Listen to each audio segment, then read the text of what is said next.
Emmanuel Macron has been accused of snubbing the UK in France's furious spat with Australia and the US over nuclear submarines. The French president was reportedly incandescent with rage after Australia's Prime Minister Scott Morrison reneged on a £65 billion deal with France to supply it with diesel-powered subs. Mr. Morrison stood alongside Boris Johnson and US President Joe Biden to unveil a new trilateral security partnership called AUKUS on Wednesday.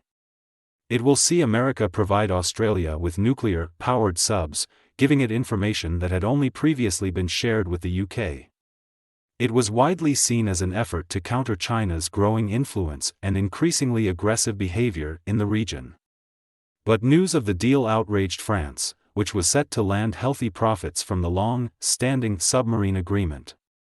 It quickly accused Australia of stabbing it in the back, before Mr. Macron took the unprecedented move of withdrawing his ambassadors from both countries.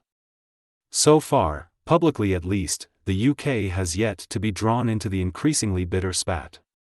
But rather than seeing this as an attempt not to enrage Mr. Johnson's government, some commentators said this was a slight on the UK's perceived minor role in the deal. Speaking last night, BBC Newsnight's diplomatic editor Mark Urban said it was unprecedented for France to recall the ambassadors. Presenter Kirsty Wark asked, "Why do you think the UK is seemingly exempt from this ambassadorial recall?"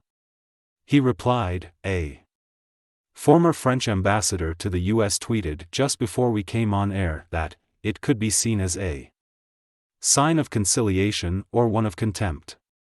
There's no doubt that some people in Paris want to throw shade on the UK in this, very much regarding them as the go-betweens, the Australians and the US, in enabling this deal. So some people definitely take the view that it is a deliberate slight. But there are others that would argue that no, there are so many bilateral important issues going on at the moment that perhaps it would not be wise to recall the French ambassador to the UK. And the key players in this anyway are Australia and the US. When asked about whether Mr. Macron's actions were a slight, France's former ambassador to the UK Sylvie Berman was evasive. She said, "Well, I can't really answer your question, but I think that the UK was not perceived as being a decision holder in the deal. The decision was taken by the US and Australia."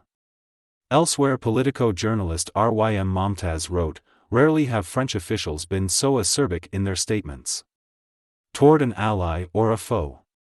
For them, the US under President Joe Biden is still Trumpian, Australia is disloyal and untrustworthy, and the UK so scorned as to not even be worth mentioning."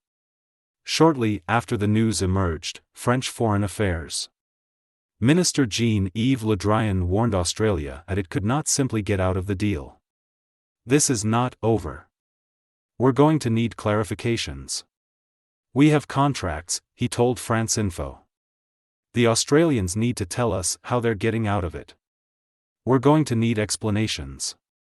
We have an intergovernmental deal that we signed with great fanfare in 2019, with precise commitments.